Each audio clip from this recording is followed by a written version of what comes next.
Welcome to the Alivio Medical Center webcast. My name is Dr. Anthony Hillebrand. I am the physical therapist here. So today we will be talking about, the difference between physical activity and exercise. I have quite a few patients who work manual jobs who say they get plenty of exercise, but they're still overweight. They're still poorly conditioned, which is leading to one of the reasons they're coming to see me. So the difference between physical activity and exercise.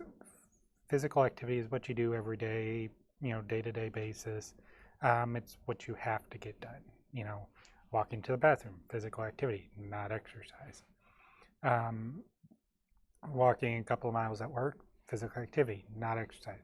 Exercise is what you do on top of that. It's your intentional workout. Now, granted, if you walk 12 miles a day, you're going to have lots of health benefits and whatnot, but you might not be in the greatest shape because it's not a challenging activity. If you've been doing it that way for a number of years, your body has become accustomed to it, so you don't really adapt, you don't really change, and you plateau with your metabolism and things like that, so that you either maintain your weight or you go up, because as the years go by, the metabolism drops. So because you're losing muscle mass and just other age-related changes. So why is it so important to exercise even if you have a job where you have to lift heavy objects all day or you walk miles per day? Because it's going to challenge your body and make your actual job much easier. If your maximum level is you can lift 50 pounds, you can walk 5 miles. Your job requires you to lift 45 pounds and walk 4 miles. So you can do your job, but if something happens, you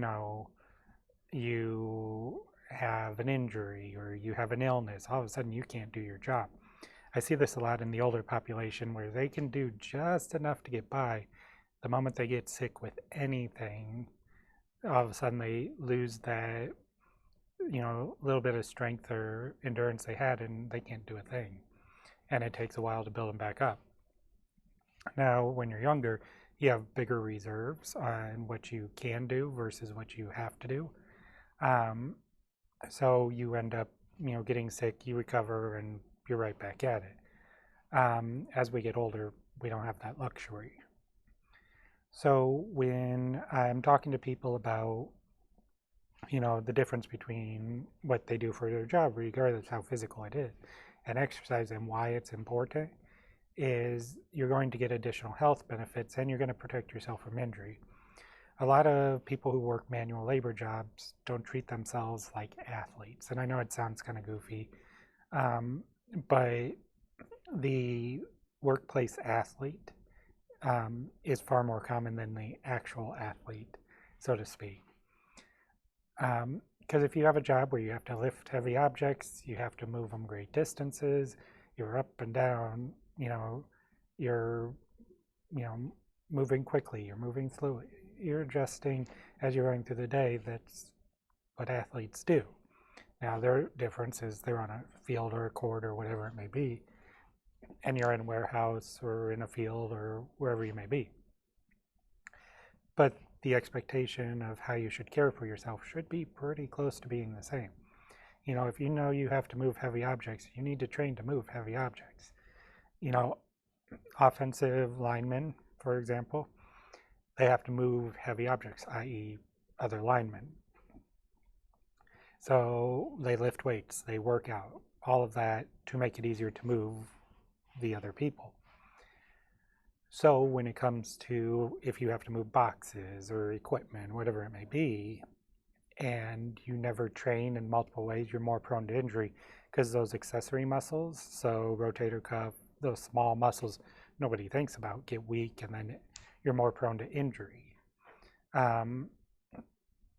Or just like the people who have to work overhead develop shoulder injuries, in part because our shoulders really aren't meant to do heavy work above our head. Because most of the time the muscles that support the joint are weak.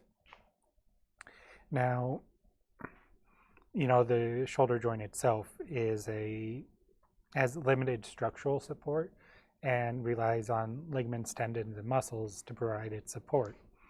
So if those are not strong and flexible, then you run into issues. You run into a higher risk of injury. So when it comes to exercise, everybody needs to exercise, myself included. Which that is, my stereotypical New Year's resolution is to lose weight and get in better shape, which technically I have lost 13 pounds in the last 2 months. So my goal is to get down to about 200 pounds. That's where I ideally want to be. I got a little ways to go. But I recognize that, and I realize what I have to do differently. I do need to exercise. Even though I walk a fair amount of work, and I'm up and down demonstrating exercise, things like that, it's not enough.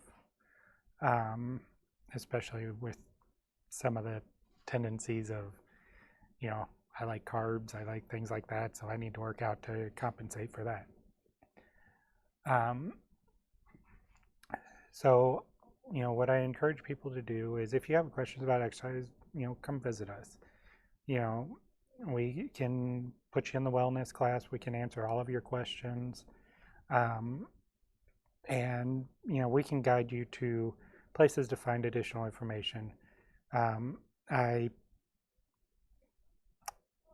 try to steer people away from Googling or YouTubing exercise routines because there's some goofy stuff out there that's not the most appropriate for people with any sort of an issue. But we can kind of talk through that process. We're more than happy to do that. You can throw questions and comments below, and we'll go ahead and answer those as well. Or check us out at Alivio PT on Facebook because we'll answer questions on there. And we try to do regular postings. And if somebody comes up with a good question, we'll make a little video and, 3-4 minutes in length to try to answer that question. Now, if it's a yes/no question, maybe 2 minutes if I really expand out on it. But we'll try to provide that information. So, if there are multiple people, which is more often the case than not, that have that question, we can go ahead and get that information out there. And we do this all anonymously. If you want, you can send me a message via email at pt@aliviohealth.com, and we may use your question, we just won't say who it's from, and we'll protect people's identity if they particularly care about that. But we're here to answer your questions, so ask away. And if you're looking at starting an exercise routine, I encourage you to check out our wellness class so that you have that information, kind of get over the hurdle and have some accountability so that you stick with it, because everybody starts a routine in January. A lot of them are done in February. I used to work at the YMCA as a wellness coach, and that's what I would see. Flood of people in on the first week in January, flood of people out starting in February. Because exercise, it's not the most fun. I mean, there's a few people out there who love it, but those are fewer and far between. Most people exercise because they know they have to, and they ultimately feel better when they do. So, but it's not going to be something where you exercise once and you're cured, you lose 10 pounds. It's the routine. You have to keep doing it. It's kind of like when I give people exercises in the rehab program. If they don't exercise, their progress is much slower or non-existent. And they end up having to stay in therapy longer because they didn't do what they were supposed to do. Just the way it is. It's the old saying, anything worth doing takes work. So I'm here to help you through that work. Patricia is also here to help you, my secretary, to get you guys where you ultimately want to be. So with that, I will leave you there. Make sure to subscribe for additional videos, and I will catch you later.